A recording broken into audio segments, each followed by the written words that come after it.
Thank you very much to the organizers for inviting me to this wonderful conference and the possibility to speak about the topic. Now it goes.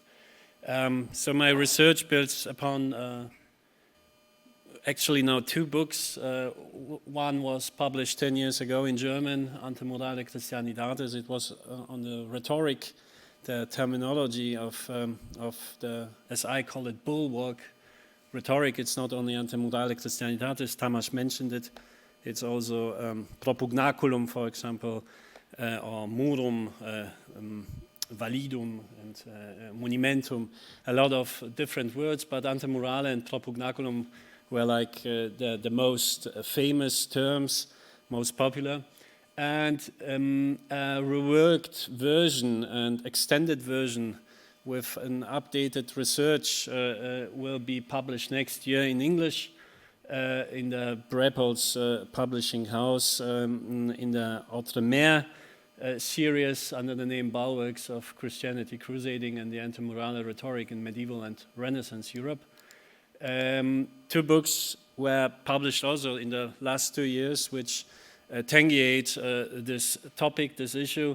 One was on the expansion of the faith, that means the Crusades in the High Middle Ages and the expansion of Latin Christianity. And the second was published this year, the defense of the faith, crusading on the frontiers of Latin Christendom in the late Middle Ages. And it was in particular also on the topic of bulwark states, meaning defending of the enemies of Latin Christendom. Here you see some maps which portray the expansion of Latin Christianity from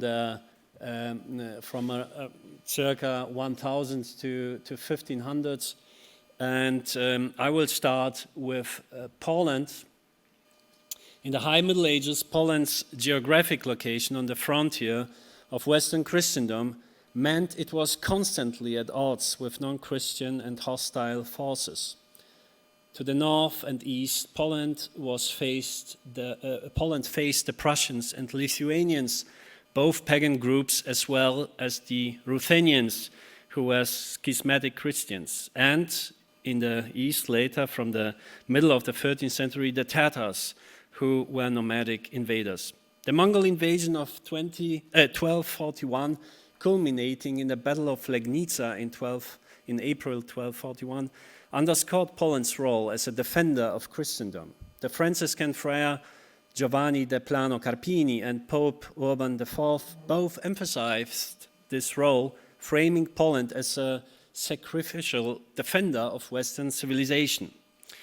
Under the two last Piast kings, Ladislas the Elbow High and his son Casimir the Great, this borderland identity was leveraged strategically. And here you see some depictions of Piast rulers in the High Middle Ages on seals, different seals from the 12th, 13th and also 14th centuries, which depict the Piast rulers as conquerors of dragons and griffins, which meant they were depicted as atleta Christias, as defenders of faith, as protectors of Latin Christendom, already in the High Middle Ages. So under the last two Piast kings, this borderland identity was leveraged. These rulers sought papal support for political and military matters, portraying Poland in numerous writings as the protector of Christianity. This narrative was used to justify territorial expansions, such as the annexation of Galicia-Volhynia, which was framed as necessary to defend Christendom from Tatar incursions. The Jagiellonian dynasty, from 1386 to 1572 in Poland and Lithuania, further solidified the Polish image as a defender of Christendom, particularly against the Ottoman Empire and the emerging Muscovite Rus. The reign of Jogaila and his successors saw Poland's role as a protector of Christianity evolve, especially with the martyrdom of Jogaila's son Ladislas I in Hungary, also known as Ladislas the First, at the Battle of Varna in 1444. Humanist thinkers such as Filippo Buonaccorsi contributed to this narrative, with Buonaccorsi famously calling Poland, I quote, "our religion's castle and bulwark." By the late 15th century, Polish chroniclers and diplomats like Jan Długosz and Jan Ostroduk were adopting metaphors of fortress and rampart to describe Poland's role in defending Christendom. By the 16th century, the antemurale concept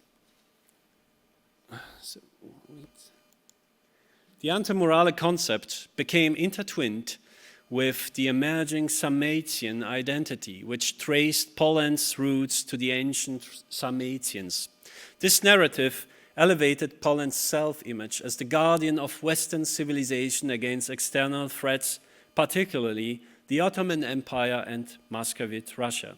Figures such as Jos Ludwig Dietz depicted Poland as, I quote, "a wall, a ditch, a rampart, and a bulwark of Christendom," symbolizing the country's role in defending the Christian West.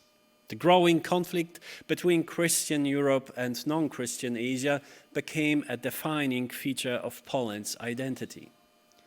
The Reformation and subsequent denominational tensions further shaped the antemurale concept.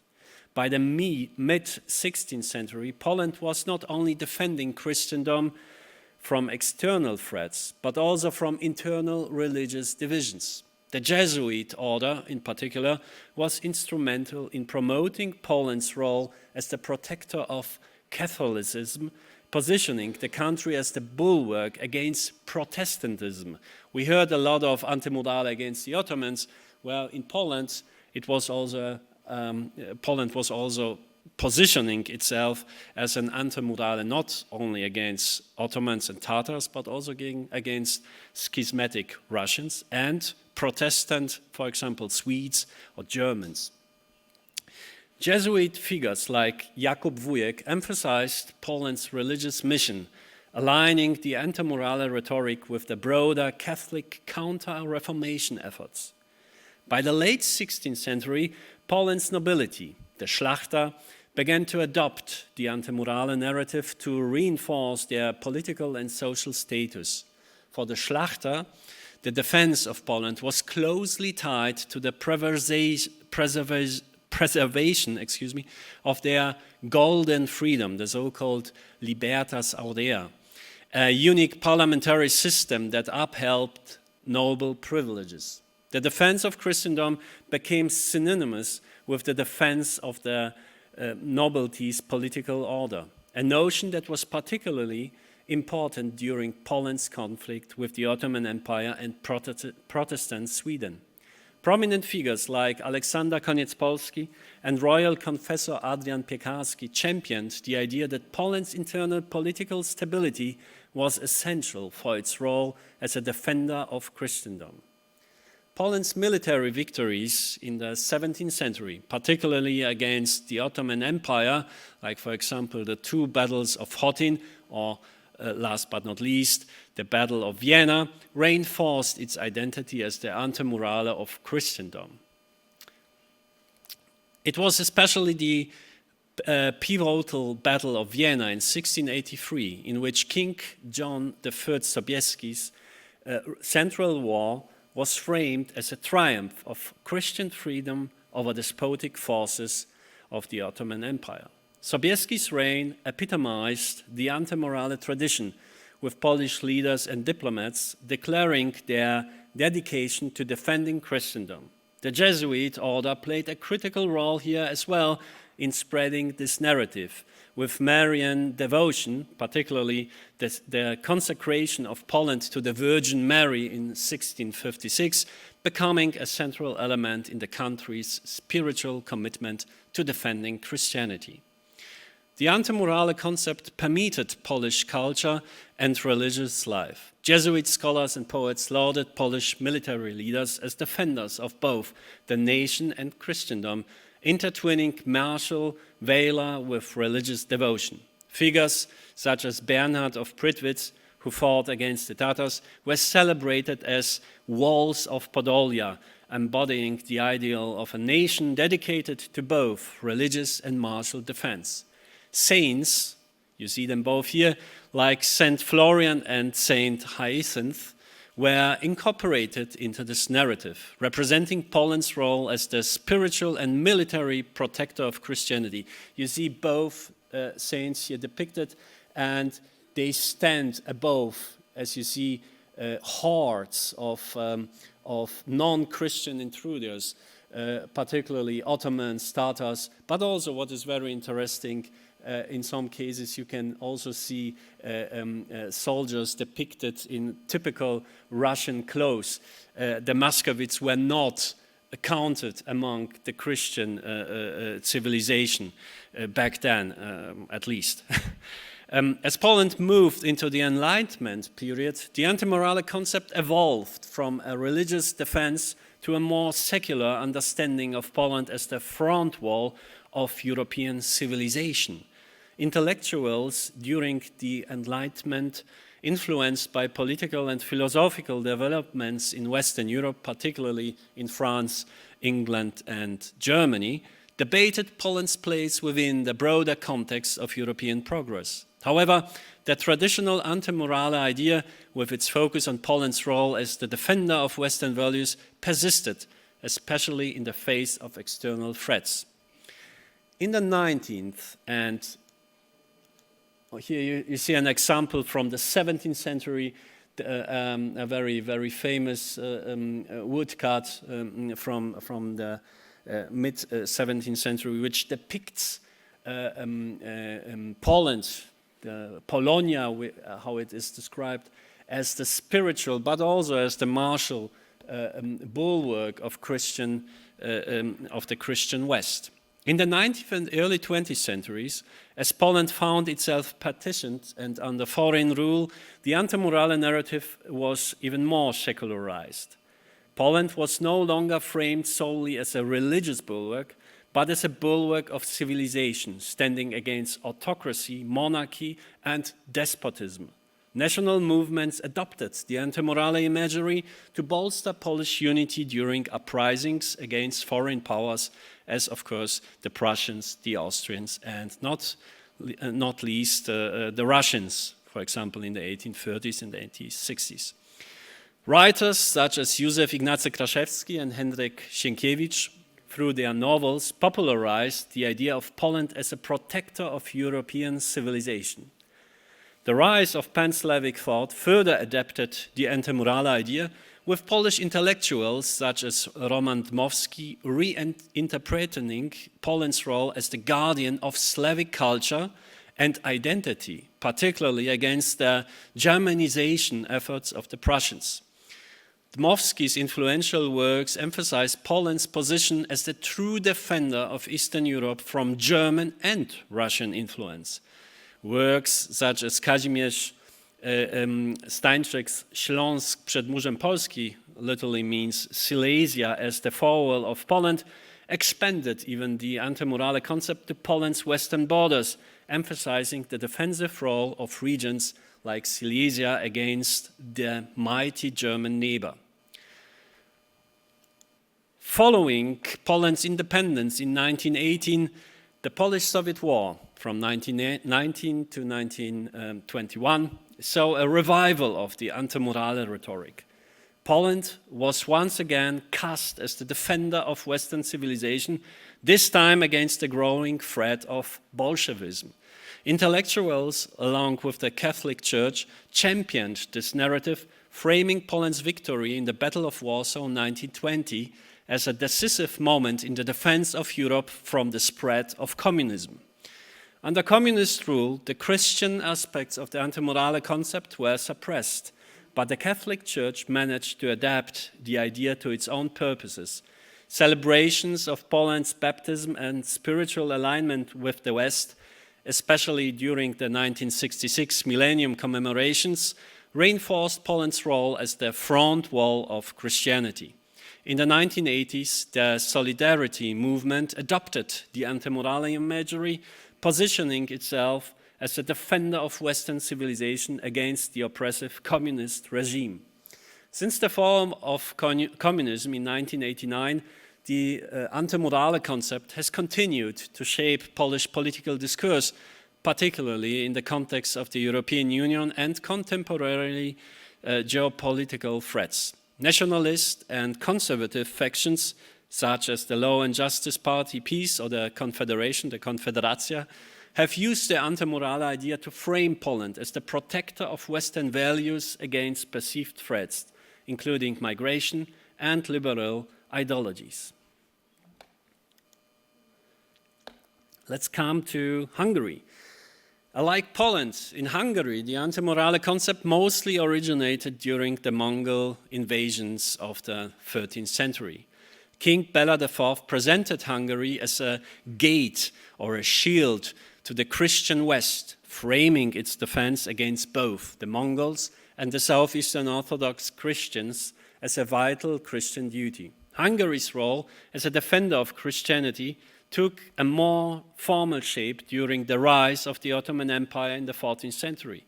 King Sigismund of Luxembourg, after suffering a crucial defeat at the Battle of Nicopolis in 1396, embraced Hungary's role as the shield of Christendom, a sentiment that gained backing from both popes and anti-popes during the Great Western Schism.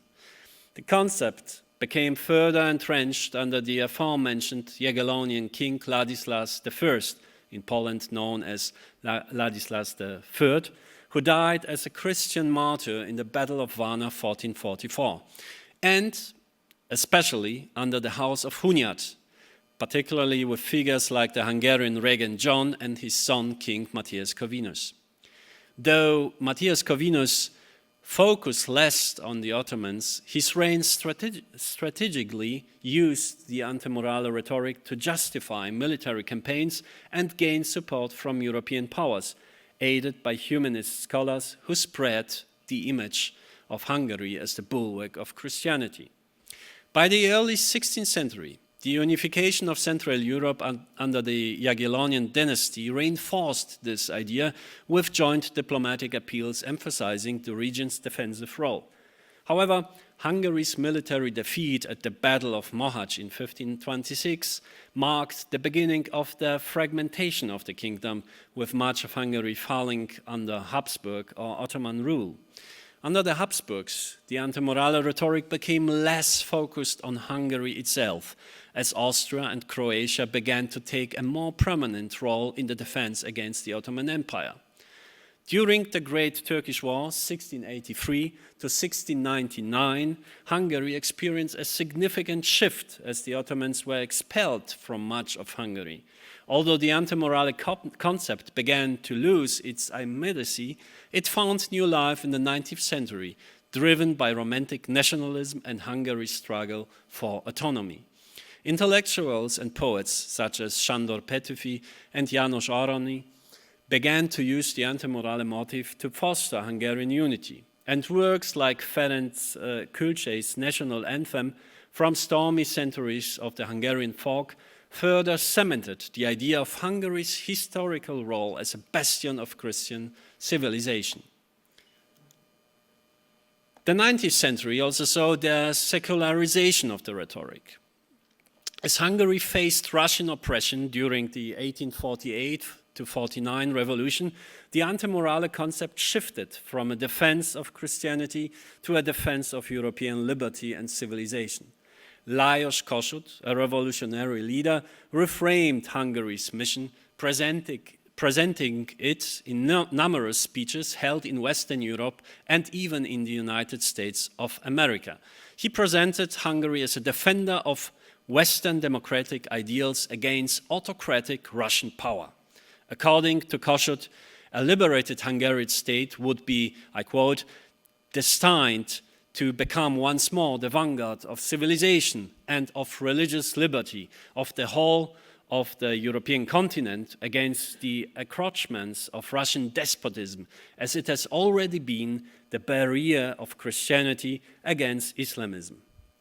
In the interwar period, Hungary's right movements revived the antemurale concept in the context of the Treaty of Trianon, which had resulted in the loss of significant Hungarian territories. Nationalists presented Hungary as a bastion against Bolshevism, aligning its historical narrative with Western fears of communism.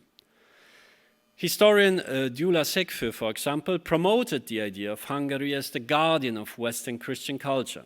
During this period, the antemurale rhetoric was further infused with symbols of Marian devotion and the fertile land of Pannonia, reinforcing its connection to Hungary's unique cultural and religious identity.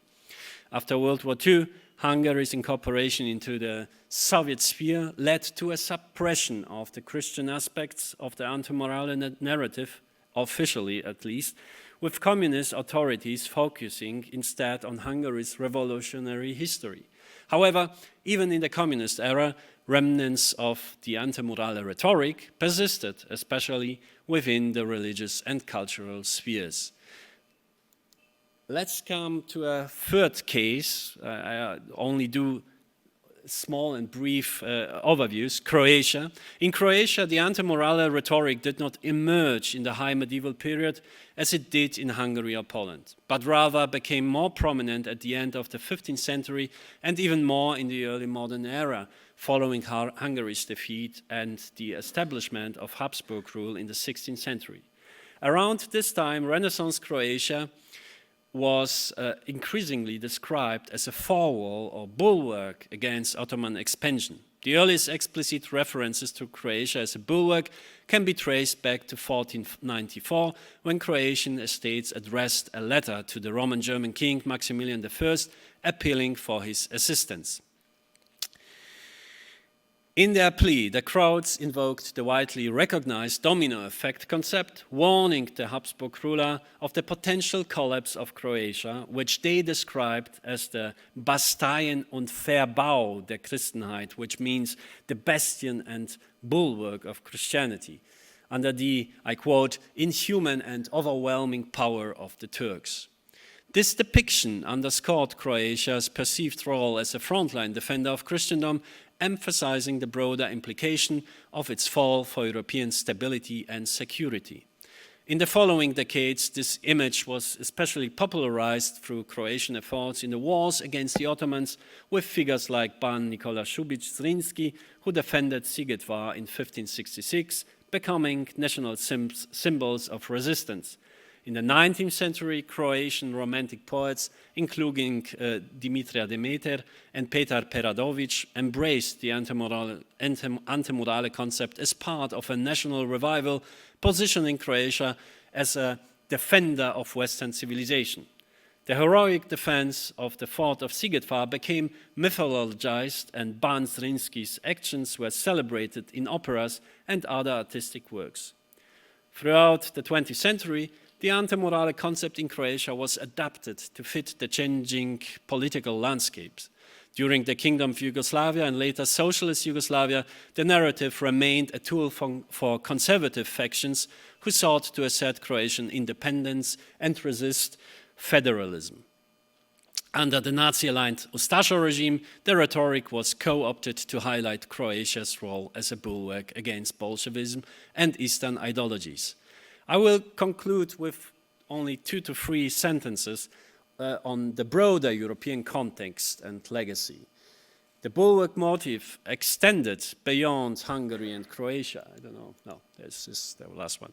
The bulwark motif extended beyond Hungary and Croatia and Poland, of course, to other parts of Europe, particularly in regions like the Iberian Peninsula, Malta, Austria, and even Eastern Europe. In Spain, the Reconquista and the Battle of Lepanto in 1571 solidified the idea of Spain as a fortress of faith against Ottoman expansion. So we have in southwestern Europe a very similar rhetoric, beginning even in the 11th century. The earliest notions which I could find come really from the 80s of the 11th century. Similarly, Malta's resistance during the Great Siege of 1565, for example, and Austria's role in defending Christendom against Ottoman incursions also contributed to the broader antemurale narrative. Austria, in particular, became a symbol of Western defense, especially following the sieges of Vienna in 1529 and later in 1683. For centuries, very important case, Venice and its vast possessions in the eastern Mediterranean were presented as pivotal bulwarks of Western Christianity. And even in the east and in the southeast, Albania, Wallachia, Moldavia, and the Ukraine also embraced the antemurale concept, particularly during the 15th and 16th centuries. Figures like Skanda Bey in Albania, Stephen the Great in Moldavia, and Vlad Tzepes in Wallachia were heralded as defenders of Christianity, a theme that became central to national identities in the 19th, 20th, and even now in the 21st centuries. Thank you very much for your attention.